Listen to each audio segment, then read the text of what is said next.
Hi friends, అందరికీ నమస్తే. ఎలా ఉన్నారు? ఆంధ్రప్రదేశ్ ప్రభుత్వం ఏపీలో కూటమి ప్రభుత్వం మరొక ఎన్నికల హామీని అమలు చేసే దిశగా అడుగులైతే వేసిందండి. ఎన్నికల ముందు సూపర్ సిక్స్ హామీలో భాగంగా అధికారులకు వచ్చిన తర్వాత పెన్షన్ 4,000కు పెంచిన కూటమి ప్రభుత్వం ఇప్పుడు మరో పథకాన్ని అయితే అమలు వైపు కసరత్తు ప్రారంభించింది. దీపావళి నుండి కూడా ప్రారంభించినటువంటి ఉచిత గ్యాస్ సిలిండర్ల పథకానికి సంబంధించిన మార్గదర్శకాలను సిద్ధం చేసింది. అయితే ఏడాదిలో భాగంగా 3 ఉచిత సిలిండర్లను ఇస్తామని ఎన్నికల సమయంలో చంద్రబాబు హామీ అయితే ఇచ్చారు. దీపావళి నుంచి పథకాన్ని ప్రారంభించినట్లుగా ముఖ్యమంత్రి గతంలోనే ప్రకటించిన విషయం అందరికీ తెలిసిందే. అయితే ఈ పథకానికి సంబంధించినటువంటి ఎవరు అర్హులు మరి గతంలో చెప్పడం జరిగిందండి.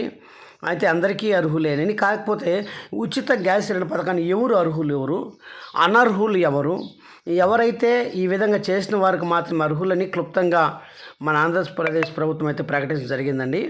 అయితే దీపావళి నుంచి ప్రారంభిస్తున్న కార్యాచరణ సిద్ధం చేశారు. రాష్ట్రంలో దాదాపు 1,55,00,000 మంది వంట గ్యాస్ కనెక్షన్లు ఉన్నాయి. వీరిలో తెల్ల రేషన్ కార్డుతో ఉన్న పథకానికి మాత్రమే అర్హులని భావిస్తే 3,640 కోట్ల రూపాయలు ఖర్చు అవుతుంది. ఇదే సమయంలో దీపం పథకం, ఉజ్వల, ఇతర పథకాల కింద కనెక్షన్ తీసుకున్న వారు 75 లక్షల మంది అండి. అయితే ఈ అవుతుందని అధికారులు అయితే సర్వే లెక్క అయితే తీర్చడం జరిగిందండి.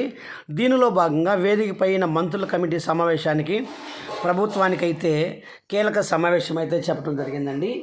దీనిలో భాగంగానే ప్రస్తుతం రాష్ట్రంలో ఒక్కొక్క సిలిండర్ ధర 825 రూపాయలు ఉందండి. ఈ పథకానికి తెల్ల కార్డు ప్రతిపాదికను అమలు చేస్తే 1,47,00,000 కుటుంబాలు అర్హత సాధిస్తారు.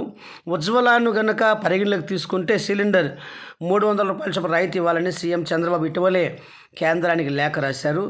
దీనికి అనుకూలంగా స్పందిస్తే దీంతోపాటు ఇతర పథకాల కింద ఉన్న 65 లక్షల కలెక్షన్లను ఉజ్వల కింద మార్చుకొని ఈ అవకాశం కలుగుతుందని రాష్ట్ర ప్రభుత్వం అయితే చెప్పడం జరిగింది. ఏది ఏమైనా 9,70,000 ఉజ్వల వినియోగదారులకి కేంద్రం ఒక్కో సిలిండర్ పైన 300 రూపాయల చొప్పున ఏడాదికి 12 సిలిండర్లకు రాయితీ ఇస్తుంది. అంటే వీరికి ఒక్కో సిలిండర్ పైన 525 రూపాయల చొప్పున రాయితీ ఇవ్వాలి. 3 సిలిండర్లకు ఏడాదికి 153 కోట్ల ఖర్చు అవుతుంది. దీపం ఆయిల్ కంపెనీలు ఇచ్చిన 65 లక్షల కనెక్షన్లు కేవలం ఆంధ్రప్రదేశ్లో మాత్రమే ఉన్నాయండి. ఒక్కో సిలిండర్ ప్రస్తుతమైతే 825 రూపాయల చొప్పున ఒక్కొక్క సిలిండర్కి అయితే ఇప్పుడైతే ఖర్చు అయితే అవుతూ ఉందండి. ఏది ఏమైనా మరి ఆంధ్రప్రదేశ్ ప్రభుత్వము ఎవరు అర్హులు అంటే ఎవరైతే ప్రభుత్వం ఏర్పడిన